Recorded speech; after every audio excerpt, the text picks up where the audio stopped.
Hi, I'm Liz Bramwell from Rustic Kitchen Boston. Come join me as I make some of my favorite recipes for a picnic in the park. Hi guys!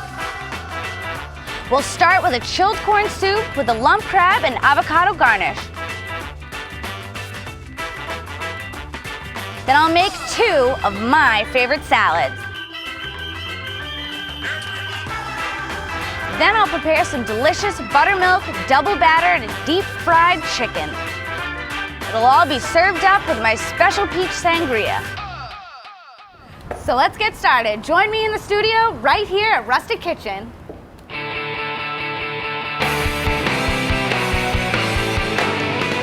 Her smile, the brightest of summer skies. Her walk floats like the butterflies. Say cheers and toast to a beautiful girl. And I finally see what I was really meant to be. And all paths that lay right to where I stand. And this is who I am. Ladies and gentlemen, please join me in welcoming your host, Elizabeth Bramwell. Louder, I can't clap! Louder! Can't clap with the basket. What do you guys think of my picnic basket? But it's a really nice picnic basket. It comes with salt, pepper. If only it came with a chef, you know, that's me. How many of you have been to a Rustic Kitchen, either this location, Hingham, Pennsylvania, Mexico City, any or all of the above? This is great. Cheers to repeat offenders. So, on my way over to work, you know, as I was thinking about this, I walked through the park, and before I ended up all the way out of the park, I jumped into a pedicab. How many of you have ridden in a pedicab before? How many of you liked it? I was literally bouncing all over the place. I mean, there were you know, little moments of like, oh my God, this is kind of exciting. Well, I'm glad that I'm not the only person in the room to have had that experience. It was awesome. Very special show for you this evening. Very simple, very easy. All things you can do at home and days in advance. Essentially, everything I'll be demonstrating for you this evening, you will also get to eat. That's the magical part of the cooking show. I know, right? A little golf clap on that one. So essentially what I'll be demonstrating for you this evening is very simply our summer show, our picnic in the park. All right, so it can't get any more simple than that. First thing that you'll be enjoying is our chilled corn soup, garnished very simply with a little bit of crab as well as some avocado, tomato, lime zest, lime juice. It's very good. It's very summery, citrusy. It's delicious. So second course this evening will be deep fried chicken. Why not? Right? Why not? Fried chicken goes well with everything. That will be served with 2 chilled salads. One is a grilled summer vegetable and orzo salad. The other is a chilled chickpea salad with a very simple sherry and white balsamic vinaigrette. Okay? So I know you're gonna love it. Now, before I get started, I do want to introduce to you my assistant, but I do want you guys to give him the same warm welcome that you gave to me, to my assistant, Pepe.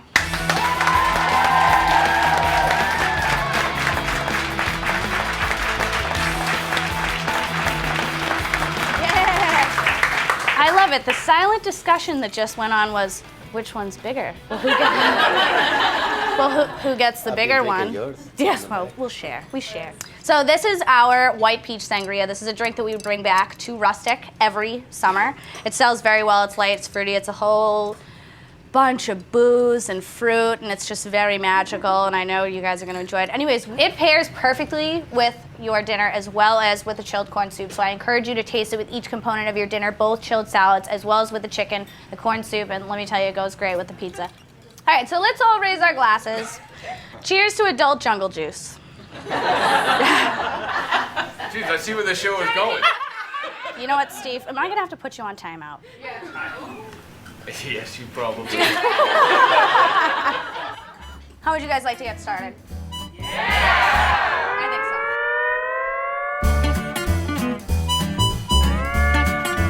so. I'm using 3 different color peppers, all right? Now, can anyone tell me anything about these peppers in general, other than the fact that they are 3 different colors? They're expensive. Some of them are expensive, yes.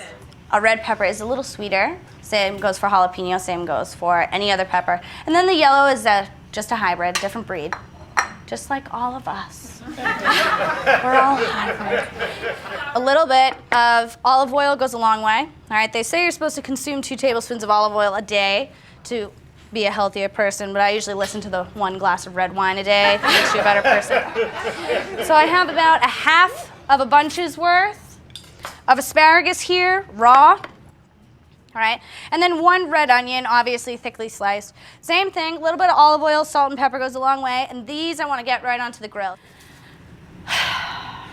The Pam grilling spray, I know, it's super high class, very expensive, really, really hard to find. Sometimes, you know, it's necessary, all right? Do me a favor, don't expose this to an open flame, okay?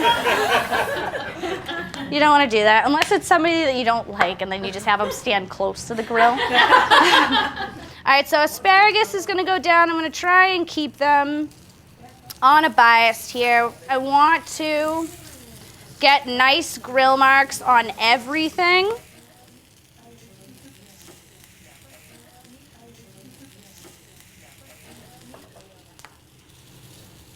That looks pretty good, actually.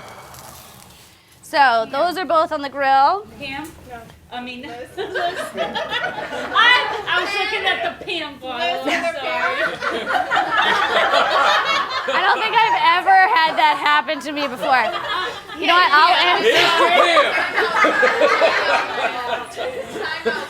I will answer to Pam for the evening. The seeds and the peppers, you don't take those off before you put them on the grill? I just cut the top off like this. All right, seeds are right there. Just scoop out the middle, done. So I never worry about it. And the whites don't have to come off. You know what, the whites are just one of those things, it depends on what you're using it for. They don't taste any different texturally, they don't cook any different. In the raw state, they're exactly the same as the rest pepper. It's just somebody being really anal. I'm fine with saving the stuff. I'm good with that. It's not saving a step. It's keeping those minutes in your life that are totally needed for something else. Yeah, like a glass of wine. It's over first. All right, so asparagus is going to cook for about another minute. And then once our veggies are cool, or once our veggies are cooked, we're going to cool them. I know this is a very complex part. Please pay attention. Pulling things off of the grill is usually a man's job. For whatever reason, guys can stand over a grill all day long and not sweat, and I just don't get it. It's a gift. It is a gift. It is a gift. That's why I became a pastry chef. I became a pastry chef so I didn't have to sweat anymore. Cutting our veggies on a bias, you want to make it known that your veggies are in there, all right? So cutting on a little bias is actually kind of a nice thing. Oh, the last one. All right, so veggies are going in. Second addition is going to be our peppers, all right? So I have my yellow as well as my green and my red. You want to make sure you have a nice sharp knife. So one more here. So just cutting it into strips. So pile of peppers. Those are going to go in as well.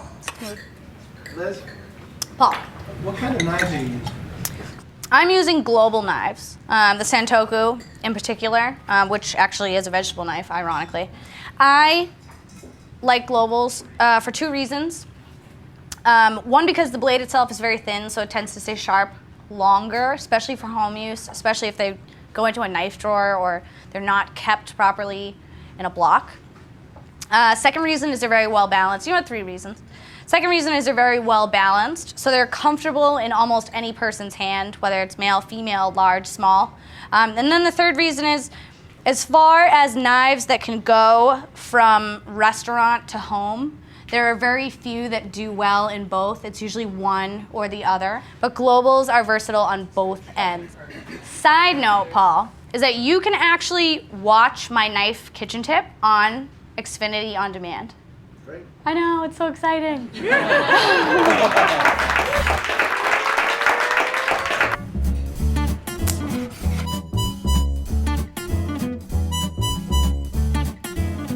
Sometimes it's hard because I'm so short. I've been trying to get Jim to get me a box so that I can be at like the appropriate the appropriate level to where normally I like a table to be waist height. I'm working on it. I can't afford new legs, so we're just gonna have to build me a box or something.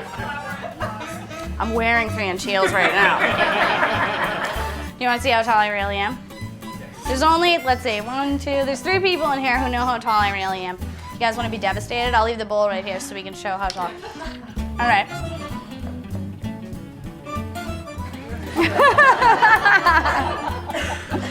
Hey, you know what? I am the perfect 5'2". That's just how it goes. All right, I'll put my shoe back on. I have about 2 bunches of scallions, greens and whites, sliced thin. Okay, a cup's worth of peppadews, sliced thin. These are going right in here. Peppadews, small, sweet pepper. You'll almost never see them fresh. I think they're a South African pepper, and they're always in a can or jar. 2.5 ounces of prosciutto, about a small dice. If you want to put more prosciutto in there, by all means, do it. And 1 bunch of chives, small diced. Okay. So I have 3 ingredients I'm going to leave till last, just for fun. All right. So zest of 2 lemons. I find that a zester is something a lot of people don't have, and they're so cheap. There's so many uses. Okay, so I have cooked orzo here. For those of you who have never made orzo, my only advice is read the box, okay? I have faith that if all of you manage to make it into this room tonight, that you can all read. So I have in this bowl, this is probably about 2.5 cups worth of orzo. Now, when orzo cooks, it almost triples in size, all right? So this is about a cup. It's probably a little bit. It's probably about a cup. Yeah, it's like 2.5 cups in here, almost 3. So this gets mixed in. After the orzo was cooked, it was coated in olive oil, obviously, for what reasons? Oh, you guys are so good. Now if we can cohesively say it together. Okay. Yes, for flavor, and of course so that it doesn't stick together. A little more pepper, and we're good. The difference between this salad and our chickpea and cucumber salad is that this salad has a much longer shelf life.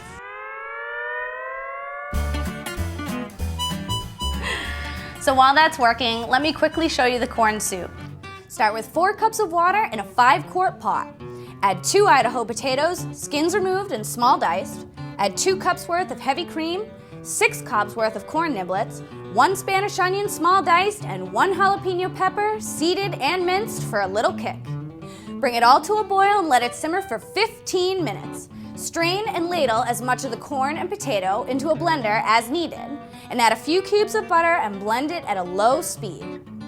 Finish with a pinch of kosher salt and cracked black pepper to season, then let it chill.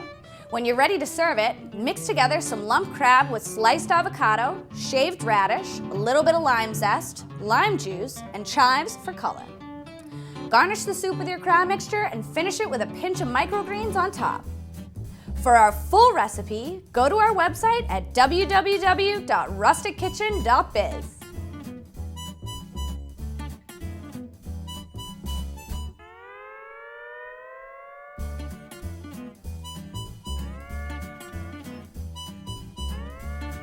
And I'm gonna go ahead and get ready with our chickpea salad, okay? So this is probably the most complex salad you'll ever make in your life. Everything comes either out of a can. No, it's pretty much all, all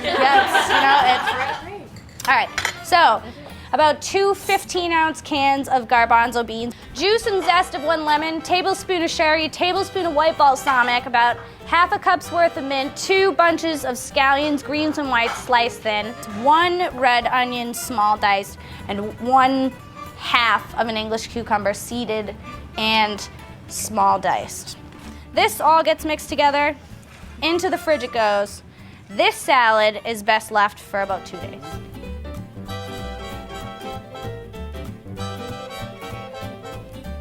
Make sure it's wrapped nice and tight. In 2 days, taste it. In 2 days, you don't like it, toss it out. if in 2 days you like it, then keep it, put it in something else, and then see how long it lasts. Mine's always just, this is like the best I had way too many cocktails food. So you come home and you just pull it out, you sit on the couch with a big spoon, and it's so, you don't have to do anything. It's cold, it's ready to go. We have a doggy bag for that.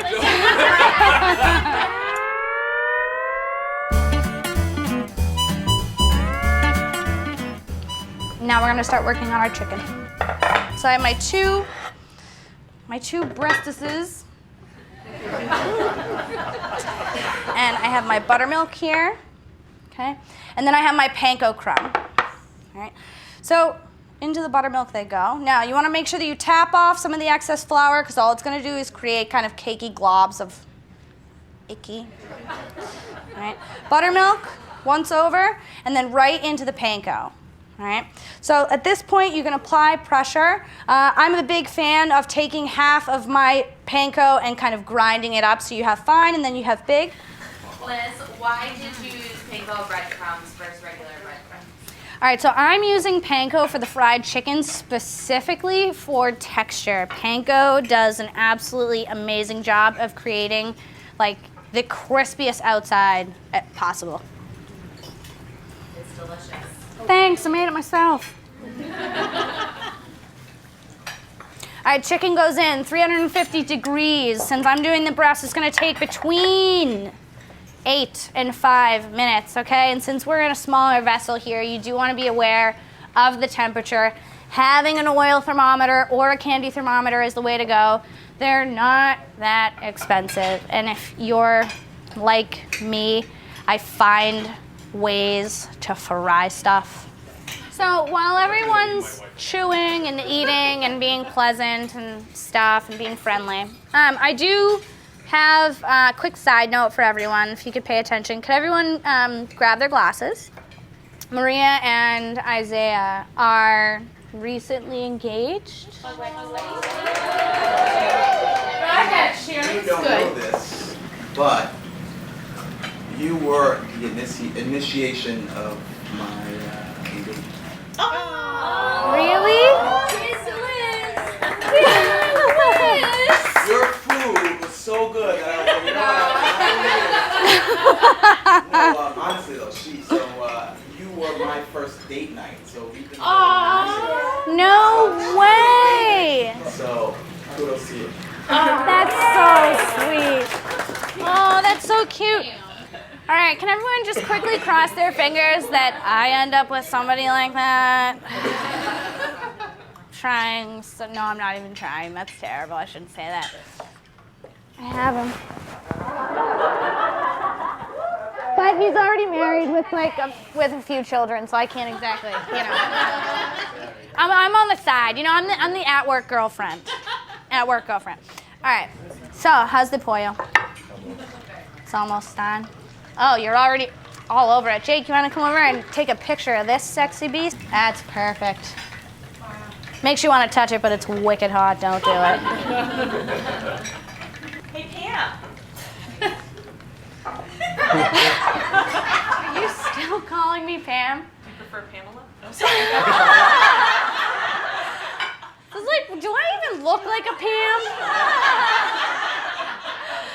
Okay, Lisa. I did that. By the end of the show, you need to call me Liz at least once, okay? As soon as it comes out of the fryer, you want to season it, all right? Don't be afraid. Remember that a lot of your seasoning in your flour is in there, but regular is salt and pepper because the granules are so large are usually not involved in the initial flour coating, all right? That's why you go for onion powder, garlic powder, all of your spices. You should always finish with salt and pepper because, I mean, come on, it's fried chicken. Yes? How bad is it to cut your chicken and just look?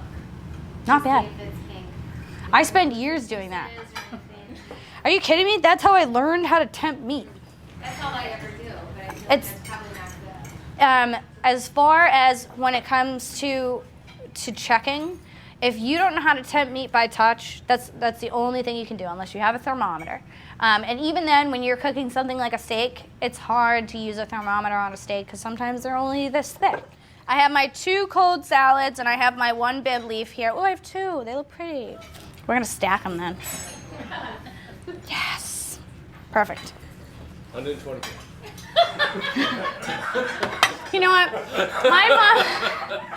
My mom would be happy that she didn't spend 120 grand for me to learn how to stack chicken. That's acceptable. Remember the first time I made this salad was 3 years ago. And Kathy, the owner of Rustic Kitchen, was like, this is my favorite salad. I make it all the time. And I was just kind of like, okay, cool. I get it. It's your favorite salad. Awesome. And then I had it, and I was like, this is the best salad I've ever had in my entire life. And I genuinely had to go to Kathy and say, okay, like, I understood that this was your favorite salad, but now I get it. And she actually called me last night. She bought a different kind of sweet pepper at the grocery store, and she was questioning whether or not it would change basically the entire composition of the salad using a different pepper instead of a pepperdew. And what did I was like, is it sweet? And you were like, yep. And I was like, is it red? And you're like, yep. And I was like, crap, just put it in there and see if it works. And if it doesn't work, then we don't do it again. And she was like, okay. The pepperdew? Is that what you called it? Peppadews. Yes. That looks like a fire roasted. That's what they look like. They are essentially little tiny, they're like a little bit smaller than a golf ball. And they're just little sweet red peppers, and they have like a slightly smoky taste to them. Little microgreens on the top, mostly for color. Just slightly for... Microgreens are used for several reasons. First, for color. Second, obviously for flavor. Even though they're tiny and hydroponically grown, they do pack quite a punch. And then last but never least, for texture. They are 85% water, so they do give you a little bit of crisp. In this instance, we're using it for decoration. Lovely. Very pretty.